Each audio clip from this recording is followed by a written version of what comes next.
ओम साई राम। कलयुग में नाम साधना को बहुत महत्वपूर्ण बताया है।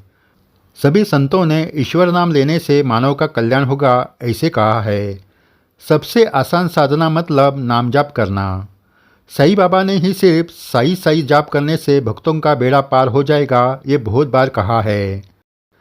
नाम जाप करने से क्या होता है और कैसे करते हैं, इसके बारे में स्वर्गीय लेखक V.K. फड़के जी ने बहुत अच्छे विचार लिखे हैं। उनके विचार सुनाने से पहले आपको विनती है कि अगर आपने ये चैनल सब्सक्राइब नहीं किया तो ज़रूर कीजिए और वीडियो के नीचे दिए गए थैंक्स बटन के द्वारा सही संदेश प्रचार कार्य को सहयोग दीजिए। फड़के जी लिखते हैं, स्वामी ब्रह्मानंद कहते हैं, नियमित रूप से ईश्वर का नाम जाप करने से अनेकों जन्मों के पाप नष्ट हो जाते हैं। लेकिन नाम लेने से ईश्वर का साक्षात्कार कैसे होता है? सिर्फ राम राम कहने से मोक्ष कैसे मिलता है? ऐसे बहुत सारे सवाल कुछ जिज्ञासु के मन में आ सकता है, इसलिए उसका स्पष्टीकरण करना आवश्यक है। इसके पहले मनुष्य जीवन मृत्यु के चक्र में क्यों फंस जाता है, इसके बारे में विचार करेंगे। वेदांत ऐसा कहता है कि जीव की वासना बाकी रहने के कारण वो जीव वो वासना तृप्त करने के लिए फिर से जन्म लेता है। मनुष्य शरीर को ही मैं समझता है, इसलिए वासना की निर्मित हो जाती है। फिर वो वासना तृप्ति की कोशिश करता रहता है, लेकिन वासना की ताकत इतनी होती है कि अगर उसे तृप्त करने की कोशिश की तो वो और बढ़ जाती है। नहीं तो वो पुरानी वासना कम होकर नई वासना का निर्माण हो जाता है। फिर वो तृप्त करने की कोशिश मनुष्य बार बार करने लगता है, इसलिए उसे पुनर्जन्म लेना पड़ता है। इस तरह जीवन मृत्यु के चक्र में वो फंस जाता है। इस चक्र से बाहर निकलने की आवश्यकता है। उसका आसान मार्ग संतों ने हमें बताया है। ये मार्ग नाम जप का है।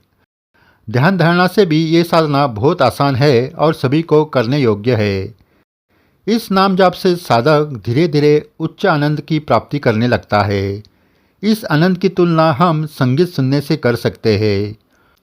कोई अच्छा गीत या संगीत सुनते वक्त हम अपने आप को भूल जाते हैं। उस वक्त हमें किसी का भी ख्याल रहता नहीं।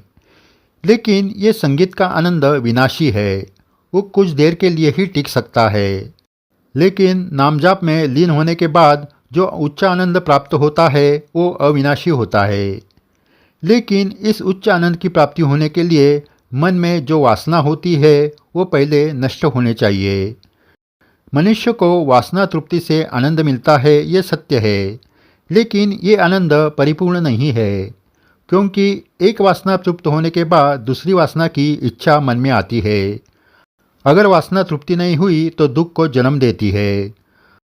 नामजाप करने से धीरे धीरे ईश्वरीय आनंद की प्राप्ति होने लगती है और नश्वर वासना की ताकत कम हो जाती है। अगर वासना की ताकत कम हुई तो नई वासना का जन्म नहीं होता है। यही तो हमें करना है। इसलिए हमें रोज साई नाम लेना है। दिन भर आप काम करते करते मुख से या मन में साई जाप करना है। इससे मन शांत रहता है, कोई गलत विचार मन में आते नहीं और मन आनंदमय हो जाता है। ऐसी अवस्था में भक्त ऊर्जा भरे आनंद से दिन भर काम करने लगता है। उसे किसी भी प्रकार की थकान महसूस नहीं होती। इसका अनुभव साई भक्त जरूर ले सकते हैं। श्री साई बाबा से जुड़े रहने के लिए साई भक्तों को साई जाप करना जरूरी है। अनुभव जरूर आएंगे। आगे भी ऐसे विस्तृत परमार्थिक विचार आपको बताए जाएंगे। अगर आपने चैनल सब्सक्राइब नहीं किया तो ज़रूर कीजिए और वीडियो के नीचे दिए गए थैंक्स बटन के द्वारा सही संदेश प्रचार कार्य को सहयोग दीजिए। जय साई राम।